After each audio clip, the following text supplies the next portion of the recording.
শুভ দুপুর। আজকে রবিবারের শুভ দুপুর। দুপুরে অনেক কিছু হয়তো রান্না হয়েছে। এখানে হয়েছে ভাত, এখানে হচ্ছে ঝিঙ্গার পোস্ত, এখানে হচ্ছে মুসুরির ডাল, এখানে হয়েছে ট্যাংরা মাছের ঝোল, এখানে হচ্ছে পাঁঠার মাংস, এখানে একটা রসুন দিয়েছে, এখানে আছে টক দই। এই দইটা বানিয়েছে, টক দইটা খেয়ে দেখতে হবে কেমন বানিয়েছে। তার সঙ্গে 1 কাপ ঠান্ডা জল দিয়েছে মাথা ঠান্ডা রাখার জন্য।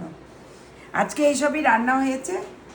তবে কথা বলি যেগুলো আমাকে খুব দুঃখ দেয় বা দুঃখজনক লাগে, মনটা খারাপ হয়।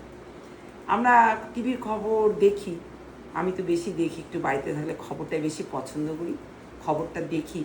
এই যে মমতা ব্যানার্জি এতদিন আমাদের 15 বছর রাজত্ব করেছেন, অনেক নেতা নেত্রী, এমপি, বিধায়ক, যারা যারা বলুন সবাই ছিল। সিনেমা জগতে, সিরিয়াল জগতে সবাই মমতা ব্যানার্জিকে ঘিরে থাকতো, আমরা দেখতাম ডাইনে বাইরে সবাই বড় বড় নেতারা।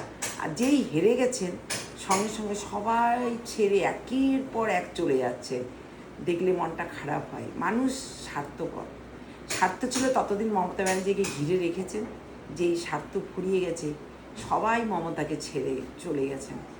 আপনাদের নেতা নেত্রী, বিধায়ক, এমপিদের হয়তো খারাপ লাগে না, কিন্তু আমাদের জনতাদের প্রচুর পরিমাণে খারাপ লাগে যে মমতাকে একা করে আপনারা চলে গেছেন।